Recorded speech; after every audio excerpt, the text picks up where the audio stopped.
I want you to picture something for just a second. Imagine you're living in an era of constant brutal warfare. Now picture yourself stepping onto a battlefield, or maybe into an intimate one-on-one duel, where it is strictly life or death. And imagine doing that 60 times. 60 different encounters where your life is completely on the line, and literally one wrong move means it's all over. So, out of all 60 of those incredibly high-stakes, deadly encounters, guess how many times this guy tasted defeat? 0. Not a single loss. It's a reality that instantly establishes an almost mythical level of physical dominance. Welcome to This Explainer. Today we're diving deep into the life, the tactics, and the fascinating mind of Miyamoto Musashi. He is the legendary samurai whose very name has basically become synonymous with discipline, unparalleled strategy, and absolute mastery. Here is our roadmap for today. 1. The undefeated samurai. 2. The two-sword style. 3. The legendary island duel. 4. Mastering the mind. And 5. A timeless legacy. Let's jump right in. Part 1. The undefeated samurai, a boy born in an age of war. To truly get Musashi, we've got to understand the absolutely turbulent world that forged him.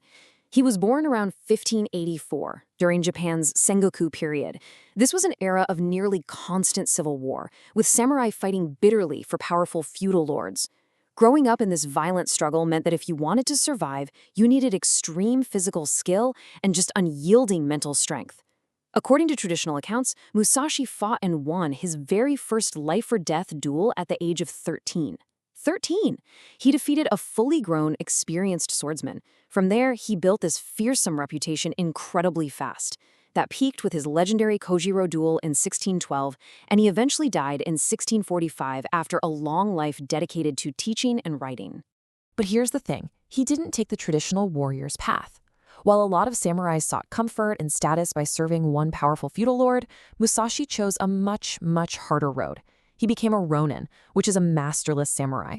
He wandered all across Japan for the specific purpose of challenging the most skilled swordsmen from different schools. Instead of playing it safe, he used his total freedom to constantly test himself, endlessly refining his techniques and pushing for perfection in every single encounter. Part 2. The two-sword style. Disrupting combat. So let's talk about how he actually fought. Because Musashi wasn't just a strong guy with a sword. He was a brilliant, strategic innovator who looked at the established rules of samurai combat and just totally flipped them on their head. At a time when basically everyone else was relying on a single longsword, Musashi invented Niten Ichi-ryū, or the school of the two heavens as one. He trained obsessively to wield both the katana, the longsword, and the wakizashi, the shorter companion sword, at the exact same time. And this wasn't just to look intimidating. Wielding both simultaneously created this incredibly complex geometry of attack and defense. It completely overwhelmed the singular rhythm that traditional swordsmen were used to. It gave him insane flexibility, letting him attack and parry all at once, making him wildly unpredictable to his opponents. Part 3. The legendary island duel, the climax of a warrior. This tactical brilliance brings us to 1612, and hands down, the most famous encounter of his entire life. He's set to face Sasaki Kojiro, a highly renowned and utterly lethal swordsman, on what we now call Ganyu Island. Let's walk through how this incredible psychological and physical victory played out. Step 1. Musashi intentionally arrived late. And no, he didn't oversleep. This was a highly calculated tactic to frustrate Kojiro and completely break his fierce concentration before swords were even drawn. Step 2. On the boat ride over, Musashi actually improvised. He carved a wooden sword out of a heavy boat oar.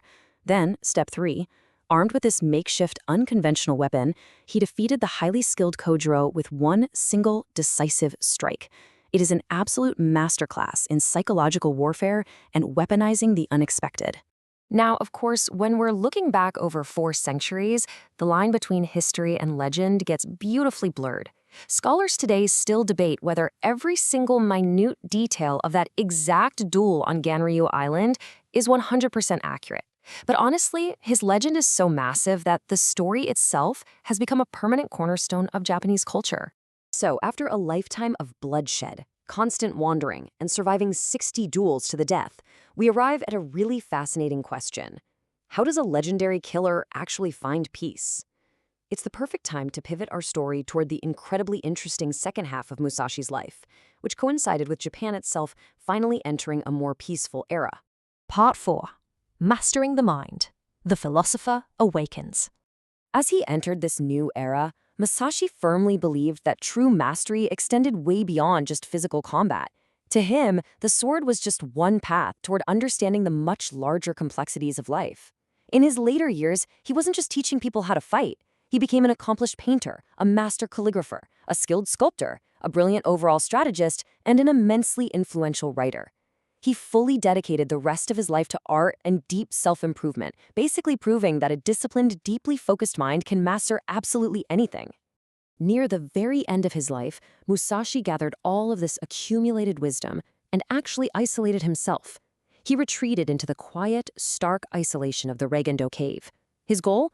To distill a lifetime of combat and strategy into one single masterpiece. And that is exactly where he wrote the wildly influential text, The Book of Five Rings. Now, the crucial takeaway here is that this is not just a manual on how to swing a sword. Not at all. His principles include careful preparation, deeply understanding your opponent, remaining totally calm under extreme pressure, adapting rapidly to changing situations, and a relentless commitment to continuous self-improvement. When you think about it, these are blueprints for modern leadership, for complex decision-making, and for true resilience. It's exactly why top entrepreneurs and executives are still studying his words today. And he didn't stop there. Shortly before he passed away in 1645, he wrote another profound piece called Duk Ko Dal, which translates to The Way of Walking Alone. In it, he laid out 21 principles for living with absolute discipline and independence. Things like, accept reality as it is, do not be ruled by desire, stay humble, continue learning throughout your entire life, and perhaps most profoundly, do not fear death. He left us with these incredible lessons on inner strength that resonate just as loudly right now as they did 400 years ago. Part 5. A Timeless Legacy. 400 Years of Influence. Let's look at his modern impact, because a 17th century samurai's survival tactics are surprisingly relevant today, way beyond any battlefield. His enduring appeal actually bridges two completely distinct worlds. On one hand, you have pop culture, where his life inspires manga, anime, blockbuster video games, television, and film. But then, on the professional side, his strategic ideas are formally studied in military academies, elite martial arts schools, and massive corporate leadership programs. He just seamlessly blends this martial excellence with a deep intellectual depth that can entertain us while also providing incredibly serious strategic training. I really think this quote beautifully summarizes his ultimate philosophy. True strength is not measured by how many enemies we defeat, but by how well we master ourselves. His extraordinary string of victories didn't just come from raw physical talent with a blade. They came from intense preparation, infinite adaptability, and most importantly, conquering his own mind first. Which leaves us with one final, provocative thought as we wrap up this explainer. If a wandering samurai can master his own mind, create beautiful art, and write timeless strategy against a backdrop of constant, violent civil war, what is stopping you from mastering yours today? Take a moment to think about how you might apply Musashi's timeless teachings to your own daily battles. Thanks so much for joining me, and I can't wait to explore our next topic together.